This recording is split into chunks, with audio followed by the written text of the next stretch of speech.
Hey guys, Jay Young here with Young Red Angus. Thank you so much for making this video part of your day. As you can hear, we got the calves home along with the cows. We're going to do pre-weaning shots tomorrow. So that's what the noise is in the background. But in the video, we're focusing on our Johnson Sioux bioreactors. So this is going to be an update of how things have gone for the 2023 year. But we've had some of our compost dry out a little bit. And then we had one of them get too wet and went anaerobic. So we'll discuss how that happened and what the negative effects of having them get too wet or too dry, as well as what we did with the spent compost and how it looks. So we'll roll the intro and get into it. Guys, today's sponsors are both Fed and Happy and Soilworks. We talk about both of those companies' compost in this video, so I thought it appropriate to have both of them sponsor this because you can get great compost from both of them. To make that happen, go to fedandhappy.com or soilworksllc.com. All right, guys, we'll just go through this compost from start to finish as it got made. This first one that we made back in April went anaerobic. We have a video that kind of discusses what we did to fix that anaerobic compost. It's looking really, really good right now. And so it went anaerobic because we got it too wet there at the very beginning. And that's one of the things that I wanted to talk about in this video is if you get your compost too wet, it will go anaerobic like this does. You don't have to panic.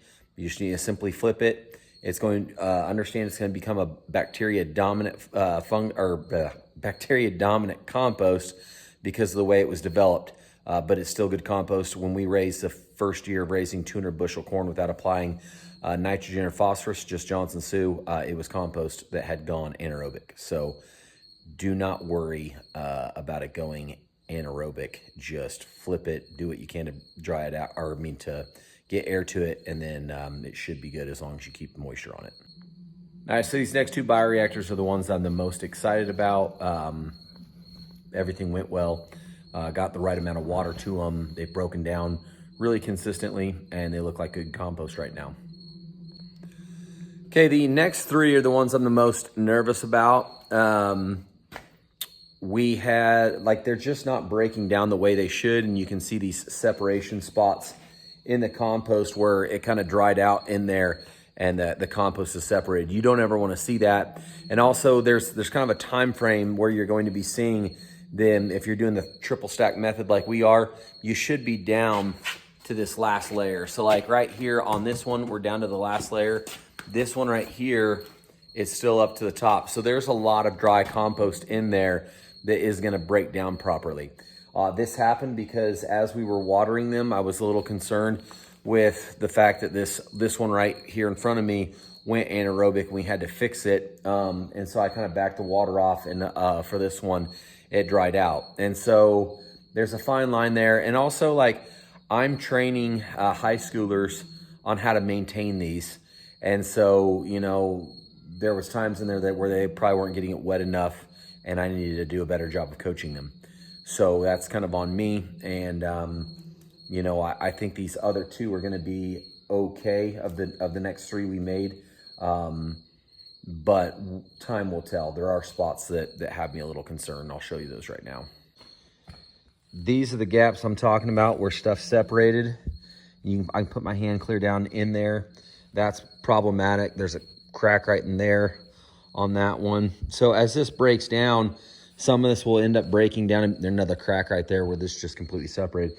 So as this breaks down, there'll be parts in it that are good and parts of it that are just dried out and unusable. And so we'll just take that material and reuse it for the following year. This one, you can tell there's a spot in here that's a little dry. It didn't break down quite right. But there's a lot of good, stuff down in here if you dig down in there, and it's looking all right. Okay, to round it up, we had these some spoiled silage, and so I tried to make a bioreactor out of the spoiled silage, and there's a lot of water coming out the bottom of it. So I told the guys to back off on how much they were watering it, and you can see we got similar problems where there's the cracking there in there. So I don't know how this one is going to end up turning out, but we'll see. This other one right here is breaking down a little bit better.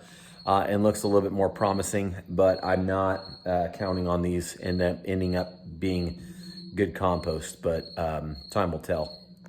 I know there's going to be some of you guys are asking the question of, you know, what do I do? How do I maintain proper moisture content? Well, you want to have 70% of the bioreactor, you know, the moisture content, 70%. So when doing that, I just squeeze it in the beginning. If 2 drops come out before it's broke down, then I know that, you know, that's about where it needs to be at. If you have water running at the bottom, you're getting too much in there. The biggest thing is if you want to invest in a moisture probe, which is probably what I should go to, you can monitor the amount of moisture that is in these bioreactors by just simply purchasing a moisture probe.